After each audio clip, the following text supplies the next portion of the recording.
So we are up to chapter 43 in part 1, which in the Pines edition would be page 93. And we just, Rambam is continuing to translate terms. And I want to do today, I'm going to try to cover 3 chapters. He's going to do 43, 44, and 45. And we're going to translate Kanaf, or wing, Ayin, or eye, and Shema, or hear. All of these 3 things, again, are words which are used in reference to God, and therefore can sometimes make one think that God might have wings, or might have eyes, or might have ears, etc. So Rambam is going to disabuse us of that notion and tell us how to properly translate those words. So let's start chapter 43. So Kanaf is a Shema mishutaf. A Kanaf is an equivocal term, and it's the reason why is because it is usually used in a figurative sense, or al derech hashala in the Hebrew, meaning it doesn't usually refer to a wing. Sometimes it means an actual wing, but sometimes it's referring to a wing figuratively. So the thus. Sometimes it's referred to the wing of things that fly, right? Obviously, Kol tzipar kanaf asher ta'uf b'shamayim is the verse in Devarim, right? So it's talking all birds, things that fly, birds that fly with wings. And then because it's used for wings, and wings are kind of like the extension or the far out part of the bird. If you look at a bird with its wings apart, the wings are the far sides, like there's the center of the body and then the wings are outside. So sometimes it means its use is applied figuratively to the extremities and corners of garments. Most famously, that's when it says, al arba kanfot, right? On the 4 corners of your garments, you wear tzitzit, right? And so it's because they're the corners, they're the far ends of the garment. And sometimes it means the far ends of earth, right? The far away places. Famously, Rambam brings I'm going to bring several verses where it says that. One is from Isaiah. Hold on one second. That's Isaiah 24. I pulled it up because it's a nice verse. Isaiah 24, Yeshayahu 24:16. Mikinaf haaretz, from the ends of the earth, Zimirot Shamanu, we hear songs, Tzvila Tzaddik, of praise to he who is righteous. Isaiah there is, he uses the term kanaf several times. Rambam picks one of the, his language is so beautiful and so poetic, but the idea that Yeshayahu was standing in Yerushalayim and visualizing a time in the future when the far, far, far ends of the earth, we will hear these songs of Tzvila Tzaddik, of praise to he who is righteous, so on. Anyway, so again, the term kanaf means the far away corners. That's the point of here. I just can't help but read the verses from Yeshayahu, which I always enjoy. So and then it can also mean, it also means to conceal, right? Because wings, when they're wrapped up, right, they cover the body of the bird. So therefore, when you say a kanaf, it could refer to the quality of the wings being covering something up. So then he interprets, he quotes Ibn Janach, who is a famous a grammarian, or he was an expert in the Hebrew language, and he translated a lot of terms and verses. So the verse in Isaiah, this is Isaiah 30, is Yeshayahu 30. It's also a beautiful verse. I'm going to pull it up, where it says, the end, that last 4 words, is pretty famous. You see this when people put up pictures of a tzaddik on their wall. They often, the last 4 words of this verse, they quote, "V'hayu einecha," and your eyes shall see, ro'ot et maracha, the one who teaches you, or your teacher. But right before that, it says the following verse. It says, "V'lo yikonef od morecha," and your teachers will no longer yikanef, will no longer, literally it would translate, will no longer be winged. So it's an extremely difficult verse to translate. As often that's true in Yeshayahu, because he writes in such a poetic style. So Ibn Janach explains that it means, thy enlightener shall not be concealed and hidden away from thee. In other words, he who teaches you will no longer be covered up from you. In other words, you are, but rather your eyes will see straight. You'll see he who is teaching you. So he who teaches you, which could be referred to as God himself, right? His wisdom will be revealed to us in the future time. And we will see him directly. So that's with how you translate that verse, using the word kanaf to mean something completely different than a wing. It's referring to being concealed and covered. So in this respect, we can also now understand its use in a much more mundane issue when it says, and he shall not uncover the wing of his father. Right now I'm on page 94, by the way. I turned the page, still in chapter 43, which is referring to not to, it's referring to sexual relations to incest. And so kanaf, the wing of your father, means that which is concealed. Do not uncover that which is concealed, which means, being involved in something which should be private and should be concealed away from you. Similarly, the verse, spread therefore thy wings over thy handmaid. This is an interesting verse in Ruth and Parag Gimel, where the famous story where Ruth came to Boaz in the middle of the night, and she says to him, when he asks, who are you? Ruth says to him, and you should spread your wings over your maidservant, which is understood to mean, bring me into your family, marry me. I know ki goel for you will redeem us. That's what she says. So what does this mean? And you shall spread your wings. So now that and Rambam is telling us an interesting twist on it, that he looks at this as concealment, as spread that which thou concealest over thy handmaid. Meaning, in my opinion, so it's interesting to try to think how Rambam would read this verse, that you would think it means spread your protection over me to marry me, but rather it means bring me in and reveal to me this, what it means to be a Jew, what it means to be a Jewish wife. It takes a completely different meaning when you translate kanaf as that which is concealed, that which is hidden. It's part of her desire to join his family and on a spiritual level. So again, now Rambam tells us, now that I gave you all these explanations of kanaf, now let's look, and this is has been his style. He would give you all kinds of explanations of what the words mean, and then he would tell us, well, now what about when it's used in reference to God? So that's what he's about to apply now. So it is in this sense, the sense of concealment, that it gets applied to God, may he be exalted, and also when it's used in reference to angels, because there's lots of references to wings of angels, which we'll mention a few in just a second. So accordingly, the interpretation of the dictum of Scripture, right, which is again in Ruth, and this is in Ruth chapter 2. I'm going to pull up that verse. Hold on one second.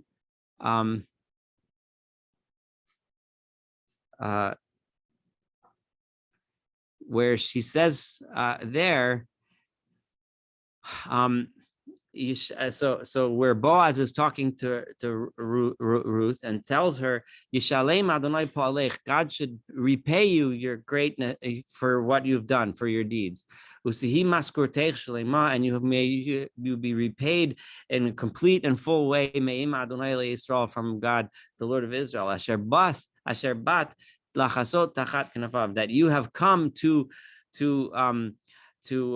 seek refuge underneath his wings. So in other words, you underneath the wings of God. So again, this is not anthropomorphic. I don't know, the animalomorphic. There must be a better word than that. But it's God having wings. That's what a simple person might translate that. But obviously here it doesn't mean that. What it means is initially what you think it means, you're seeking refuge under his wings. His wings are like spread over you for protection.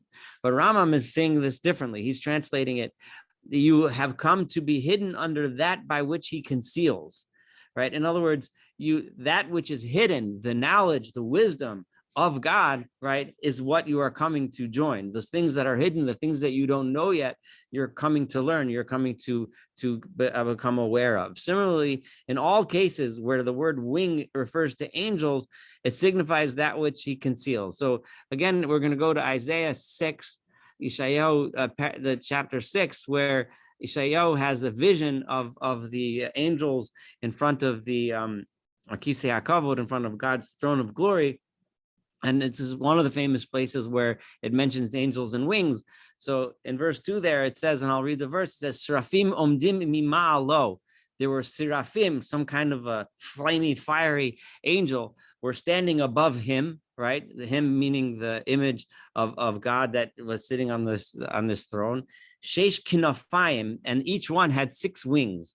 Sheish kinafayim lechad. Each one had 6 pairs of wings. 6 wings, 3 pairs, right? With 2 wings he would cover his face, and 2 he'd cover his legs, and with 2 he would fly. So Rambam is going to explain to us what this means now. So this means that the cause of his existence, the being, right, meaning the angel, right, what makes an angel exist, right, that is concealed.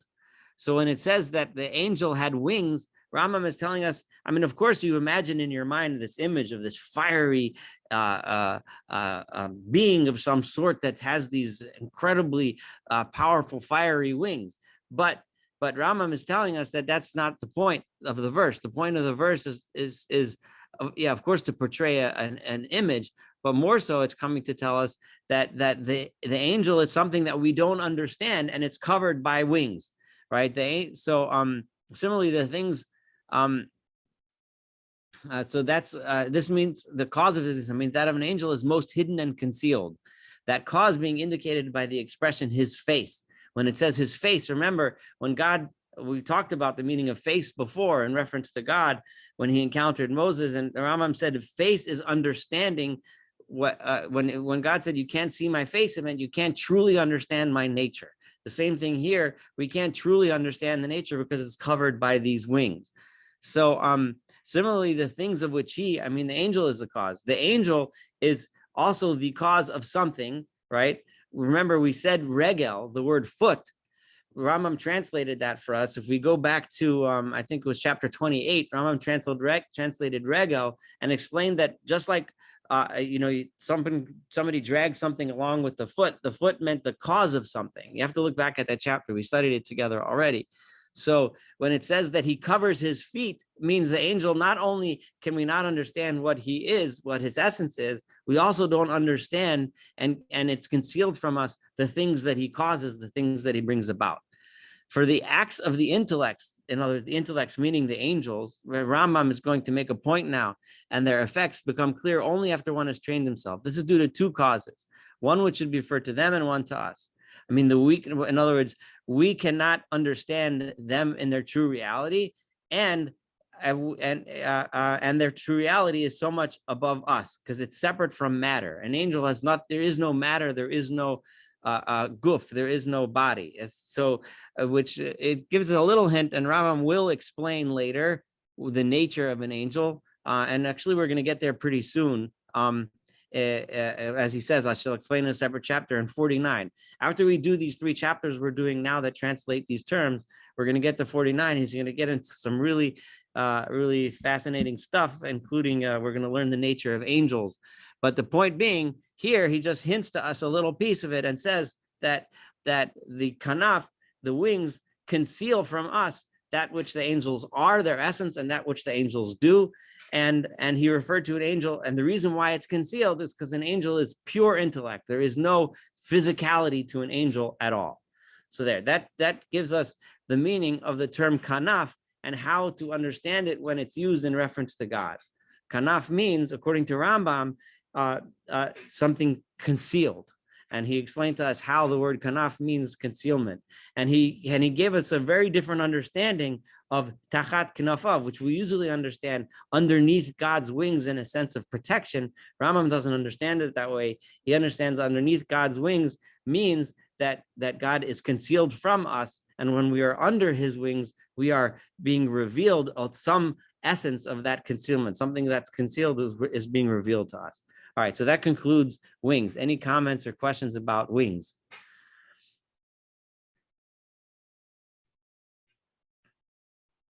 If there aren't any, we'll move on to eyes. And if you think of something later, feel free to pipe in and just let me know. So eyes, ayin, and ayin is a equivocal term. Again, Hushem. The word eye has two actual meanings. Rambam starts with, right? An ayin is a word for a well, a spring, right? An ayin yud nun is a spring, and an ayin also means an eye, that we see with. So Shem ain hamayim bamidbar. That's a verse in Bereshis. And then V'Hushem ayin haro, it's also the eye that sees. Ayin, for example, ayin tachzayin, an eye for an eye. So ayin has two actual meanings, two definitions, but it also means providence. Providence meaning paying attention to something, right? So it is for that. Therefore, it says in Yirmiyahu, it says, "Take him and have thy eyes on him." Right? It doesn't mean put your eyes on him. It doesn't even really mean, although to some degree it means watch or look at him. But what it really means is pay attention to him. I'm giving you responsibility to watch over him, pay attention to him. So that's ayin. Thus, when it says, "And mine eyes and my heart shall be there perpetually," this is a verse in Melachim. My eyes and my heart will always be there, meaning I will always constantly be paying attention. I'll always be paying attention to this. So, which means my providence and my purpose, as we have set forth before. So when it says like Eini Hashem Elokecha ba, right? It says God is always watching the land of Israel, right?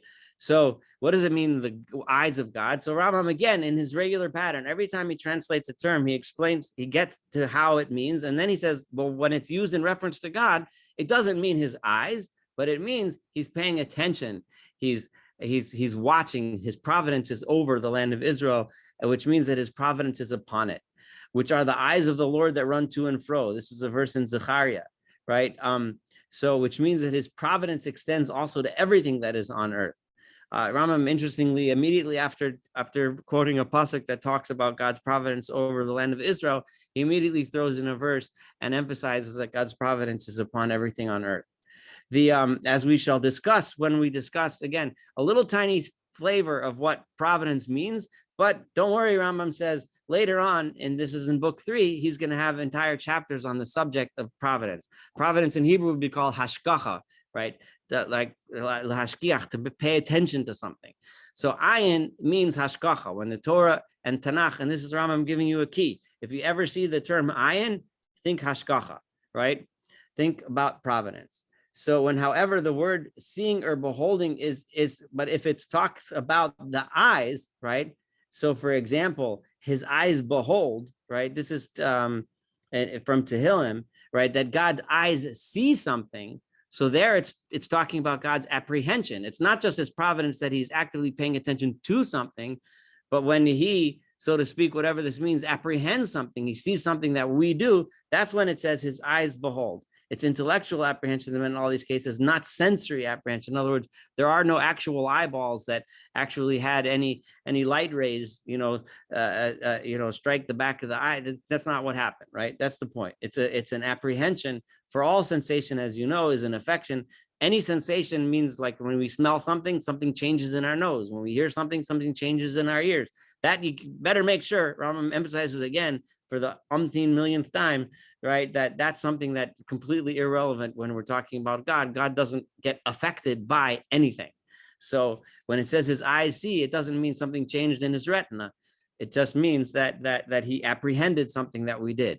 Okay, so that's the ayin. So now we've translated those two terms, ayin and kanaf, wing and eye. We have one more term that we're going to do tonight, and that's Shema, that's to hear. And after that, we're going to head, starting next week, into some philosophical ideas. He's going to leave off the subject. We're going to leave these translations for a while. But any comments or questions on ayin or kanaf before I move on? Any thoughts? Didn't explain how the spring is related, or maybe it's not related. That's a good point. He didn't talk. He went from the eye, and he didn't go to where it's a spring. I don't know. We have to think that the concept of a Shema Shutaf, right, should apply to both meanings. There's probably places in the Torah where you could find the term ayin, spring, meaning something else, but it came from the word, from the spring meaning. I can't think of examples offhand, but that would Last be week's interesting. parsha, Hagar named the well Hashem Ro'i, that she Yes. saw the angel, but Yeah. but Wait, does it but it use the doesn't word? say Ayin there. It says Be'er. Yeah, it doesn't say ayin. It's not using the term ayin. And an ayin and a be'er are different things. An ayin is a spring and a be'er is a well, right? So they're Yeah. different. But yeah, it would be interesting if someone could come up with the use of the word ayin that's a derivative of its meaning as a well. But the Rambam used the I thing because his main point was to talk about in reference to God, and when it's used in reference to God, it comes from the word ayin, and it's referring to his hashkacha. So there you have. I have a quick question. Yes. A quick question. And when it says eye for an eye, is there any way that has a hidden meaning other than a real eyeball for an eyeball? It means something Well, else? our tradition teaches us that every verse in the Torah has a hidden meaning, right? Okay. But it's simple meaning, and the Rambam is trying to explain to us that all of these terms, the Rambam isn't telling us when it says about God's eyes that that's a hidden meaning. He's telling us this is the actual meaning of the word, right? When it says that God has an ayin ro'eh, the actual meaning is not an eye that sees. The actual meaning is God apprehends something that we've done. Well, I was referring to the penalty for hurting Right. someone. An eye for an eye, just the literal meaning. Yeah, I don't know. We could think of some way of using this. Yes. But any other comments on eyes before I move on? There isn't. We're about to do Shema, and that'll be the last in a long series of terms before we hit some meaty stuff. So Shema is to hear, right? Shema. So this is a little different than the first two, which were nouns. This is referring to it's a verb of hearing. But it's also an equivocal term, to hear. And sometimes it means to accept. So lishmoa doesn't always, so here I'm saying it's the actual meaning. The definition of Shema is both to hear and to be mekabel, to accept, right? So for example, when it says, neither let it be heard from thy mouth, right? That's in Shemos. Lo yishama al picha is the Hebrew. So that literally means it shouldn't be heard coming from your mouth. I shouldn't hear you saying this. V'hakol nishma beis paro. The sound was heard. This was by Makat Bechorot when the firstborn were killed. The sound of the crying and the screaming and shrieking was heard in the house of Paro. There's many times when Shema means literally to hear. Finish. But it also means, and I'm sorry if I flip back and forth from the Pines English to Kapach Hebrew, but you guys are used to that already. But you find many times that Shema, its literal translation is V'lo shama'u el Moshe. They did not listen to Moshe. There, it doesn't mean they didn't hear him, right? It means they didn't listen to him, right? He told them what to do, but they didn't pay attention, is how we would say it in English. If you listen to me and you do, so on. And so on and so forth. The most famous one, of course, I don't know why Rambam doesn't bring this example, is Na'aseh v'nishma, right? We will do it and we will hear. It doesn't mean we're going to hear it, right? It means we will listen to it. We will accept it, right? So, so then it also gets, so now once it means to accept and to hear, it became borrowed to the next use. It also means goy asher tishma l'shono, meaning it also means recognition, recognizing, knowing, or understanding, right? Which is different from those two things. So you could see how this is, we're going off the original meaning, and it's now meshutaf. It's being lent to something else. So for example, when it says a curse in one of the curses in Deuteronomy, it says you're going to be banished to a goy asher lo tishma l'shono, to a nation that you will not hear their language. It would be if you literally translated it. But it doesn't mean it literally. It means a goy, a nation that you do not understand their language. That's the curse. You're going to go to a place and you're not going to, imagine an immigrant comes to the new land. One of the hardest things he or she has to get past is the language barrier, right? Pirusha lo teda devarav. Not that you're not going to hear them, you'll hear what they're saying, but you won't have any idea what they're saying, right? So v'chol milas shemiya shenemar klapei Hashem. So now again, the Rambam is in his usual fashion, which we're extremely familiar with now. Once he gets us to the point, now he could say, well, so now what does it mean when it says that God hears, right? Whenever it says this regarding God, right, it can't mean that he hears, right? It can't mean that when I scream really loud, I'm going to say this, from my father, it was, it doesn't matter exactly where we were, but we were in a shul and I was standing next to my father and we were saying Tehillim and somebody was screaming really loud, right? And my father just, he whispered to me loud enough that I could hear, but no one else. And he said, does the guy think that God hears him better when he screams that loud? Like, and it was at the point being, that of course, having kavana, having intent, thinking about the meaning of what you're doing is important. But screaming louder, anyone knows, obviously, God doesn't hear you louder, faster than me or better because you scream louder, right? I mean, that's ridiculous. And that's exactly what the Rambam is saying now, right? If it actually meant hearing, then that would be an affect. That would be us affecting God because that would be ascribing to him a physical sense, which means there would be a change in God when he hears something, which is impossible. And he's told us that 1,000 times already, right? And so therefore it has to mean the third item, the Inyan Ashlishi, which was Vayishma Hashem, meaning not that he actually heard anything, because God doesn't hear things, but it means he recognizes and understands what we're saying and what we're doing and so on and so forth.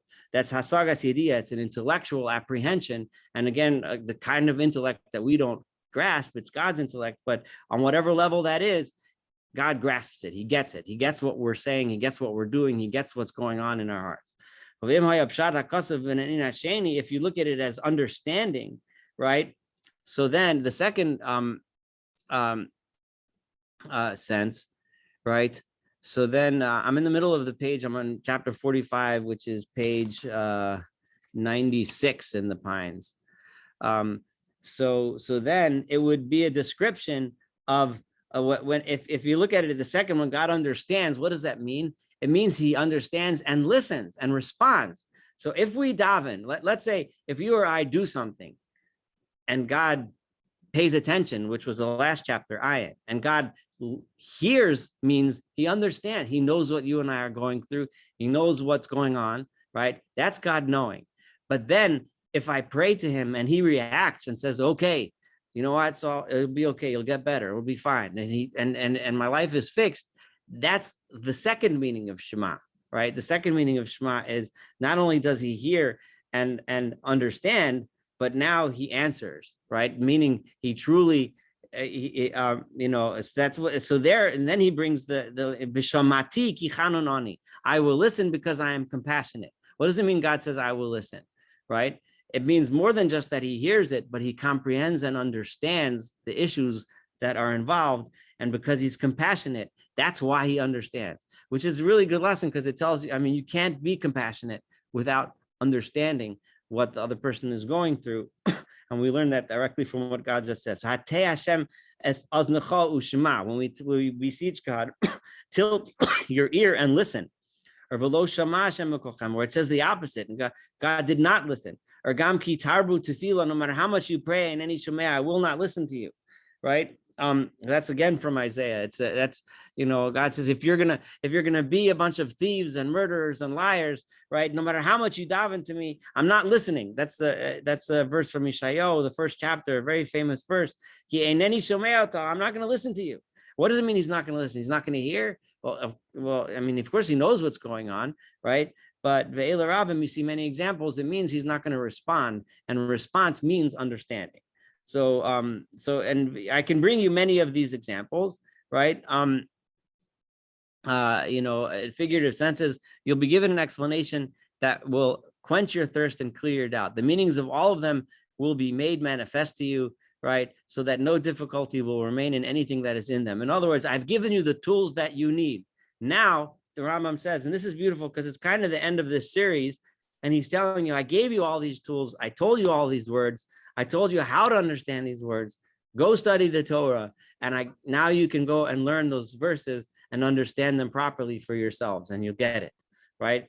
Enough. That's what the Rambam's saying. I've given you the tools you need to read Hebrew properly and to read the Torah properly. It's kind of beautiful. And next week, we're going to start from chapter 46, and it's going to be a big change in the mood. It's going to be we're going to start going into some big philosophical stuff. We did actually do parts here and there of chapter 46 in some earlier lectures, but I'm going to do it again because we're going straight.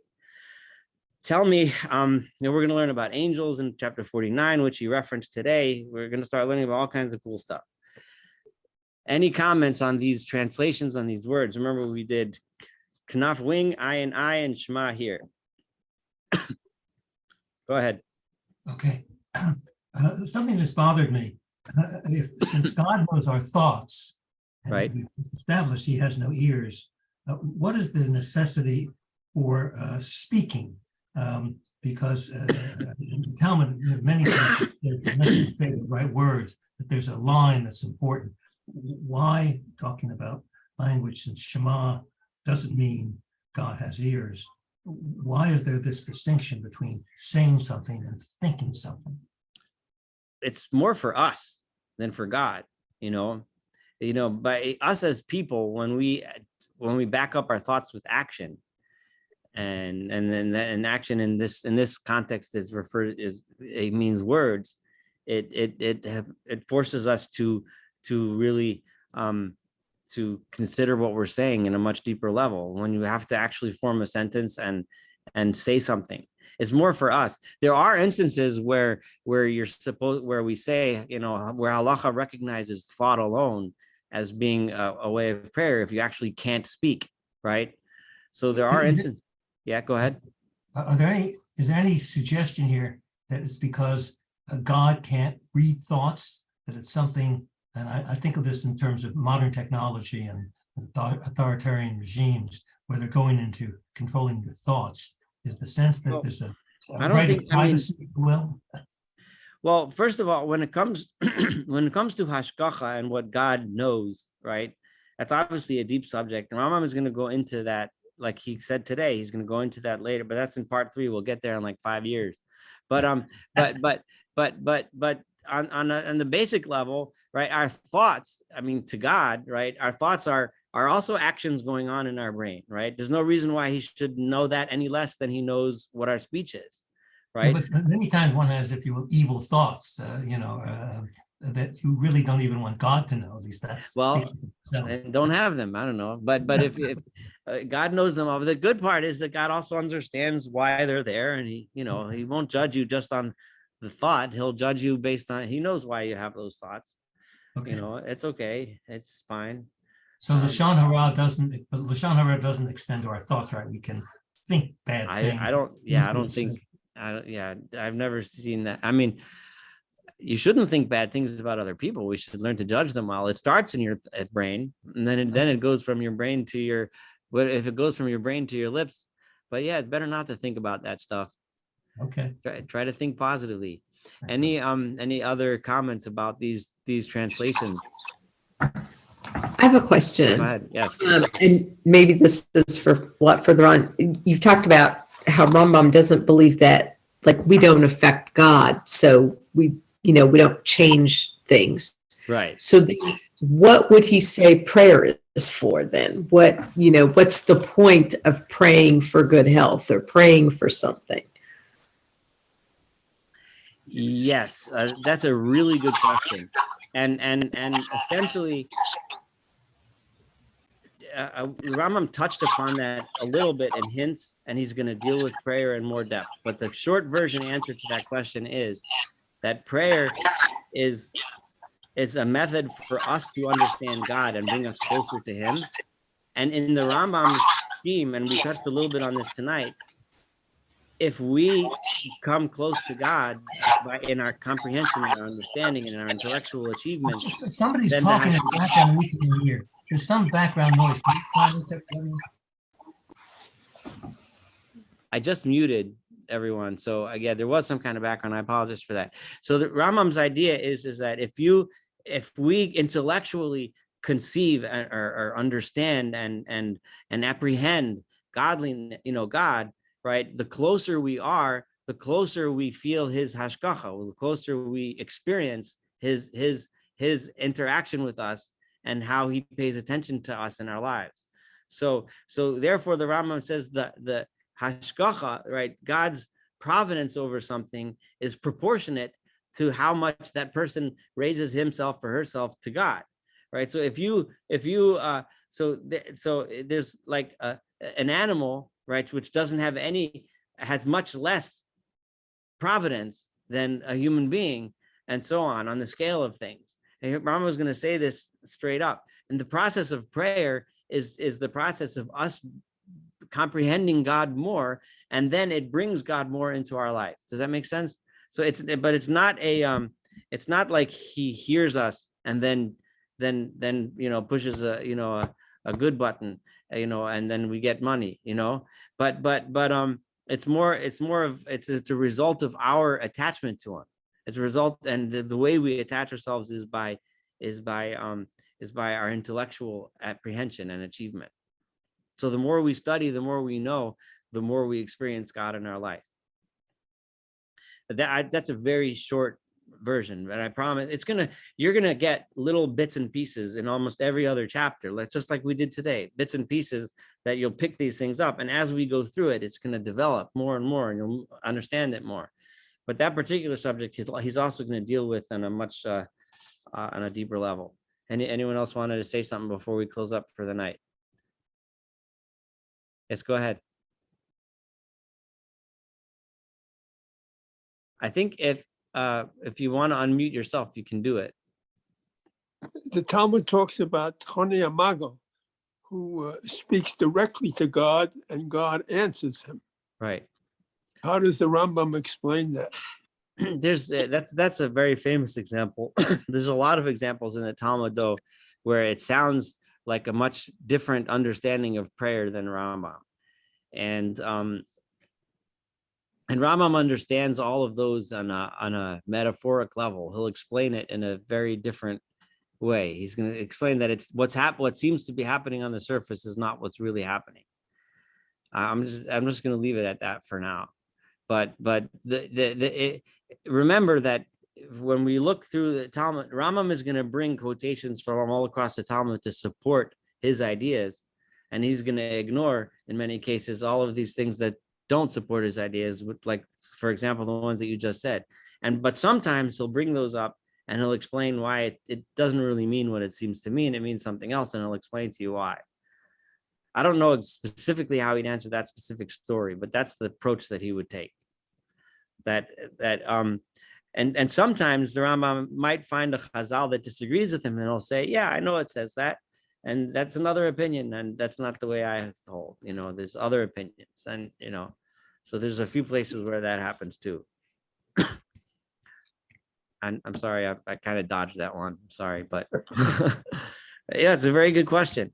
There's a lot of places in the Torah in Chazal where it sounds, less rationalistic approaches to prayer, but they're all part of Judaism. You can learn them all, and some of them speak to some of us more than others. Anyone else? Go ahead. People go to a Rebbe for a bracha. Right. Yeah, so Rambam's level is you go to a Rebbe to learn, to study, to grow in your knowledge, right? So he'd agree with you on that, but he wouldn't agree with the idea that I don't think Rambam would be going to ask a tzaddik to pray for him or something like that. That just doesn't sound like Rambam to me. That wouldn't be his approach. It's like funny when people go to pray at Rambam's kever. Would the Rambam have wanted people to pray at his kever? I'm not so sure. I doubt it, but I doubt it very much. He certainly doesn't talk about such practices, so but I doubt it. That would not be his thing. My son was telling me he went with his class on a trip to Spain, and they went to Cordoba, where they have a statue of Maimonides. And he says that people come, people in town, there's a legend that if you either kiss the statue or rub it in a certain place, then you get some of the wisdom of Maimonides. And my son was laughing at the irony. Like the last sage in history who would ever want his statue to be considered some kind of magical charm would be the Rambam. But lo and behold, that's the way it is. But whatever, it is what it is. Any other questions, comments on this one? If not, we'll call it a close. And next week we start from chapter 46. It's going to be a significant change in the tune, and it should be interesting. Let's have a good time. All right, have a wonderful evening. Thank you. Bye.